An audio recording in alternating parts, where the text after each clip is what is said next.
You know the one. The confident fool, sure that he is brilliant, and quietly, completely wrong. The colleague who simply cannot be told. The man who read one article and now lectures the surgeon. And you have a name for it. The Dunning-Kruger effect. And a picture already in your head.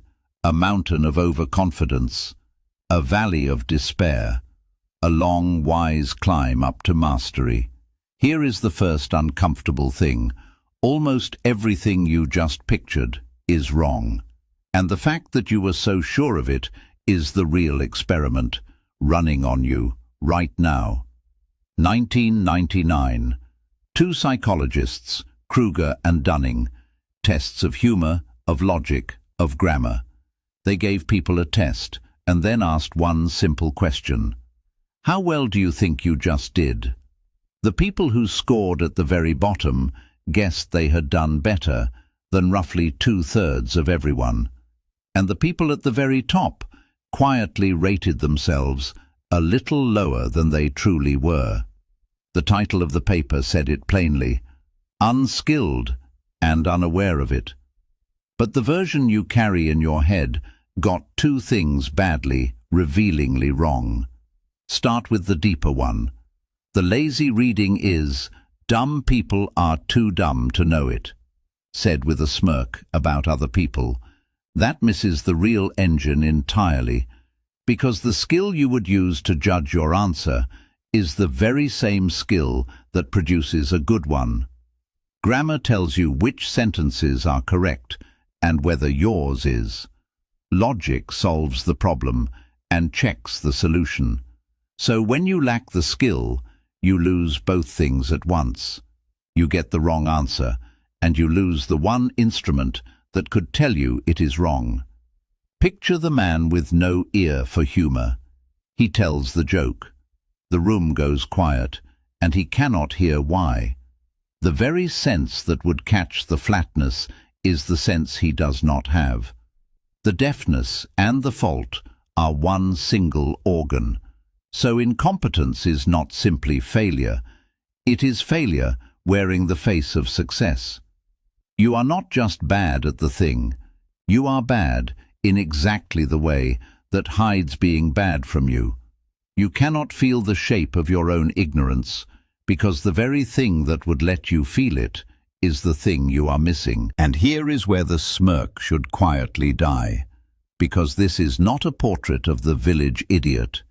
It is a portrait of everyone, including you, in every domain where you are a beginner, and you cannot simply pick out which domains those are.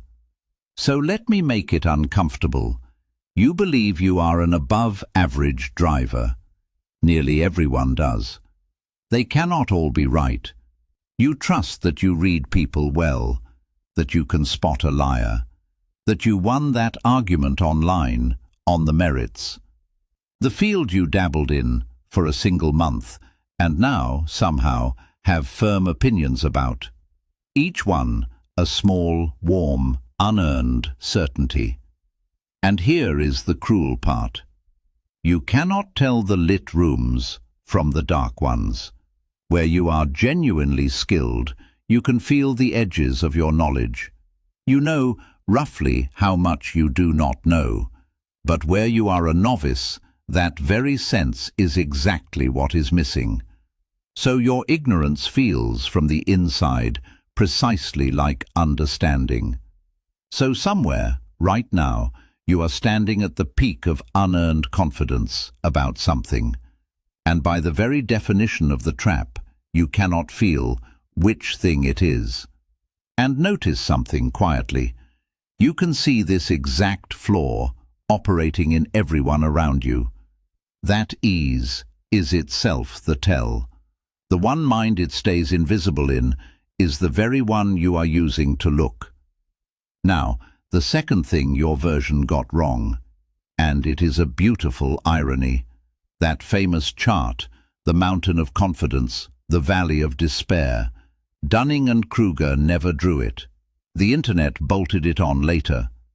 Most people confidently quoting the effect have never read a single word of the study, which is, of course, the effect itself, performed live, by the very people naming it. And it gets sharper.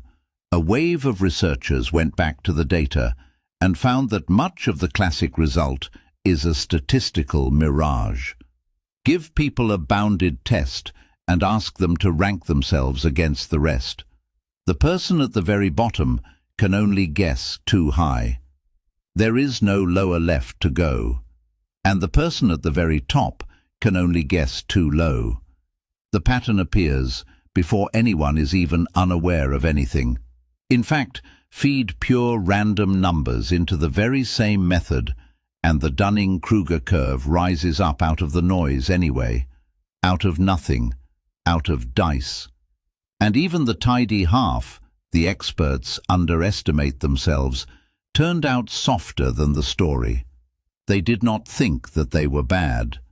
They simply assumed that everyone else was as good as they were.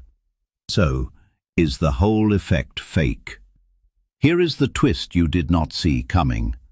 The smug little story, the stupid are uniquely clueless, mostly dissolves. But what is left standing is far worse. Because when you line up how good people actually are against how good they feel that they are, the two barely hold hands. We are, very nearly all of us, flying blind about ourselves. The comforting version lets you laugh at idiots. The true version says something colder. Your own confidence is not evidence, not of skill, not of being right, of anything at all. So the real lesson of Dunning-Kruger is not, look at those confident fools. It is the exact opposite, and it is pointed directly at you. So hear this as clearly as it can be said. The feeling of being right and the fact of being right are two completely different things, and from the inside they look identical. Confidence is a feeling, competence is a fact, and your brain shows you only the feeling and quietly lets you assume that it is the fact. So the confident fool that you can see so clearly is only doing out loud what every one of us is doing quietly, everywhere we do not know enough to know better. And that little flush of understanding you felt reading this, that quiet, yes, I get it now, is the very same certainty, only in a smaller font. So you cannot fix this with more confidence, nor by simply trying harder to know your level.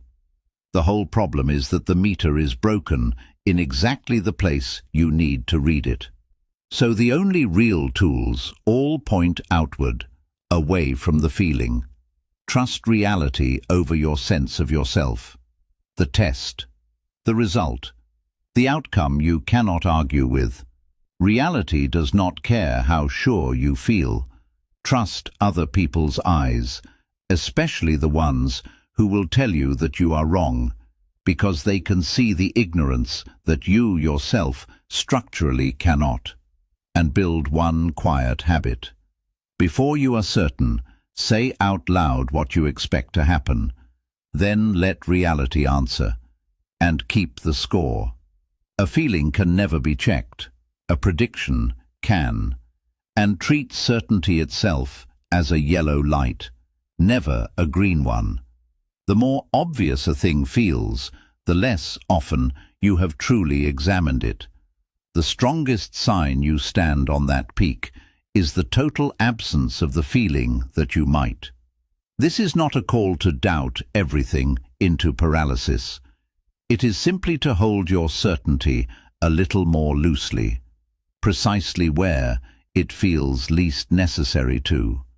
You came here to understand the confident fool.